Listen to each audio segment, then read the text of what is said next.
All right, we're gonna go out for a range test today, and I'm gonna do this in the highest speed mode. So I'm gonna try to ride pretty fast, and then we're gonna do a hill climb. So I'm just gonna give you an idea kind of on the performance inside of this CF Racer 1. So we will see you at the hill climb, and actually I'm gonna see you in a couple minutes. We're gonna hit a nice flat spot, give you a top speed, and see where this guy lands. All right, we're gonna give you a little top speed here on the CF Racer 1. Just a couple notes about the way the pedal assist works on this. Because it's only 250 watts, you don't feel a ton, and I'm gonna take off here and assist the highest assist level from a stop. So you really still have to use your gears a lot of times, like it's a torque sensing bike. So just something to know. I don't mind, so it's just something to get used to from a cadence sensing bike, having to shift a little bit more often to manage your takeoffs and that kind of thing. I'm getting speed limit brakes at 9 for assist level 1, I think 14 and 16 for 3. Very easy to pedal 2 to 3 miles per hour above the assist level and all of those assist levels because this bike rolls so damn good. So we're going to see what kind of speed we get on this nice quiet road here, and then we're going to go proceed to a hill climb.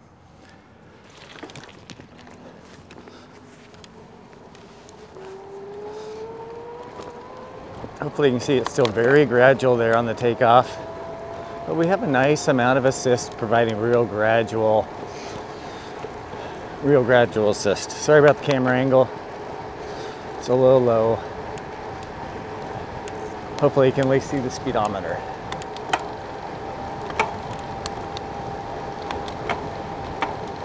So I'm in the highest gear right now. It is a very gradual because I don't have a lot of oomph. Like I don't really have a whole lot. I'm just engaging the cadence sensor. So it looks like maybe 21, 20, maybe it's even 20 without assist you're pedaling. So I guess that makes it a true class 3.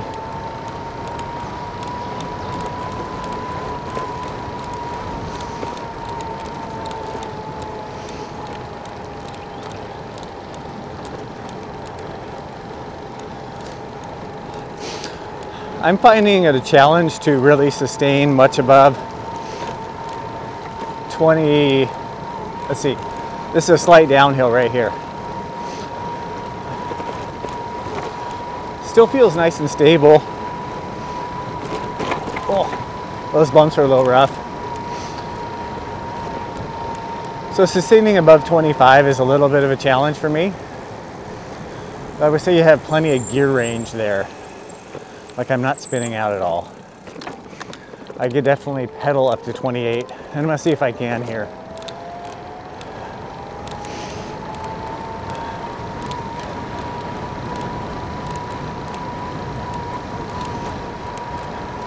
I can't even really tell right now if there is assist, which depends on how you like to feel your e-bikes. Could be a positive or negative. You probably can hear. To sustain this speed, I'm having to breathe a little harder.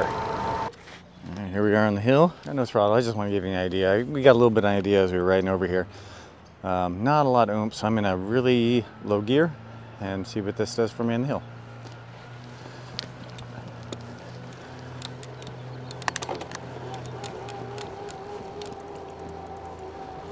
So I'm definitely gonna need to help I could have even been in a higher gear. I mean, it's definitely making it easier. How much easier? I think that'd be really up for debate. I'm gonna say less than half, 50% of that effort was from the motor. But this thing is just super stable. I can just let it rip down this hill.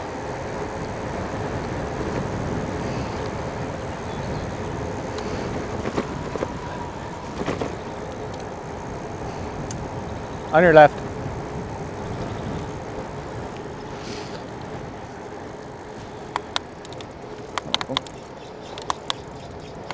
Does have a lot of gears. 11 speed in the rear. It's pretty cool.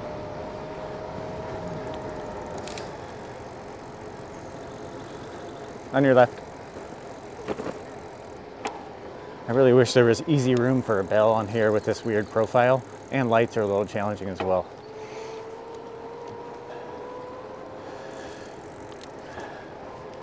the performance is like kind of what you expect, right? It's an assistance.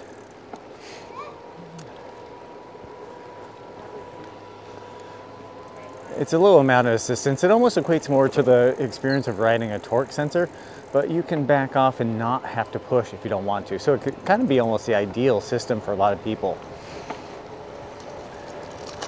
This setup is really for people who just want like a little bit of assistance. You really want this road bike experience. Maybe you want a little less wear and tear on your joints.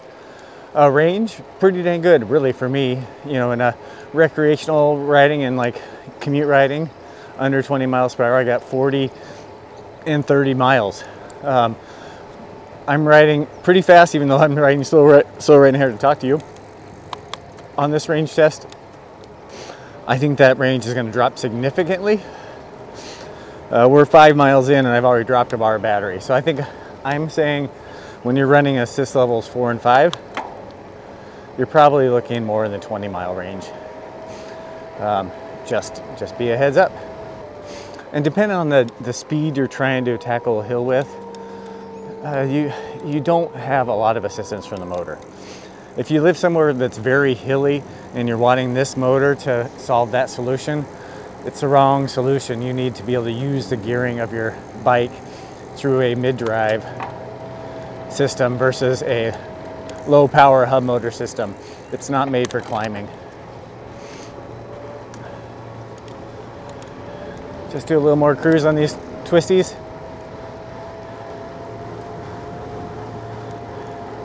The bike handles super nice. It's really a fun bike to ride. So I just want to talk really quick about this frame. Okay, we've got a carbon fiber frame, right? Which a lot of people are like thinking is this holy grail of comfort. I just ate a bug. See, that's what happens when you talk shit about carbon fiber. A bug flies in your mouth. Anyway. To me, it's not the holy grail. It does have a better ride than aluminum frame bike. I don't think it does any better than steel. And this carbon fork, I don't know if it's because it's not designed for it. I don't really feel like it doing a heck of a lot. I think that slightly fatter tire up front is really what's giving me that little bit of cushion in the front end. It's not, you know, you feel a lot coming through the front end. I think this would be really great if you need like a light road bike and maybe you want to be able to keep up with your buddies that are really good riders or fast riders. This could be a nice way to do it. I get a lot of people waving at me like I'm a regular road biker, which on most of my e-bikes, people snarl at me. I have just dropped, so that fucking bug. I just dropped my second bar of battery riding here in more like 4 and 5. I'm only at 7 miles. I'm noticing at this point, at 2 bars of battery dropped, my power, the amount of power assistance there is definitely decreasing. So if you were riding in, say, less assist level 3, as you drop down to this point in the battery, you might be bumping up to 4. So just know your range is going to go down. Especially depending on how much you're wanting to put out. So we got a pretty nice headwind right now. So, you know, this is really just letting me not have to work too hard. I feel like you can see the watt indicator here on the side. I'm using quite a bit of oomph. So that's a good, I like that idea where it's letting you see how much you're demanding from the system. And you can kind of, you know, dial up your effort based on that and how much range you have. That being said, of course, Ride 1 Up does have that additional range option that falls into one of your, where the water bottle mount goes. I don't think it looks all that great, but it's a very nice option to be able to double the range. To me, if that comes off and on easily, that could be a fantastic way to move this to a long distance commuter. Yeah, it's a responsive frame. I think it's a weight. You can just throw it around. I'm in assist level. Let me drop it down here. I'm gonna kick up my effort for a minute again. Or actually, I'm gonna see where we settle out here. So what I'm doing now, and I recommend you do this on your own e-bike, get up to speed and then just start moving your feet and you feel where the sensor is actually engaging. It's a useful thing to know. It's a useful thing to know what kind of oomph your e-bike has on its own. So I can just turn that off, come here and it turned back on, and it's very, very gentle, even in assist level 3. This is a bike that's never going to overpower you. What do I think about the Ride One Up CF Racer 1? I really think it's a good bike, especially if you get the frame that fits me. I should have gotten the smaller frame, but the main idea with any e-bike to me is to get out there and ride. And I think getting out there to pedal is great. So this is a way to do it. That's not a torque sensor, but you have a similar experience in some areas. You don't get the benefit of leveraging your gears. So that's why the performance isn't that overwhelming or breathtaking or whatever. It's 250 watts. What's your expectation? I'll post on the screen the results from this range test. Like I said there, we are now about 8 miles in. Looks like we might be down about half battery. I use the Relive app to track my mileage and then a kilowatt meter to track how many watt hours it took to recharge. To wrap up here on the Ride One Up CF Racer 1. I mean, it's solid performance. I mean, the great thing about this bike is how light it is. So some of the performance stuff doesn't matter as much because it's so easy to ride this bike and pedal it above wherever the assist levels hit. It does ride a little, like I showed in the form, it rides a little bit more like a torque sensing bike or even like a mid-drive bike in a lot of ways, because you need to shift more to kind of counteract the lower power of this 250 watt hub motor. But man, I think it's a really great thing that Ride One Up is doing. Boy, if there could be more e-bikes like under 40 pounds, I think that'd be awesome. Of course, the downside of this one is because it's got a smaller battery in that integrated in that down tube, you do end up with, you know, when you try to really tap, if you're really trying to ride this bike using a lot of the power from it, your range goes down quite a lot, like I showed.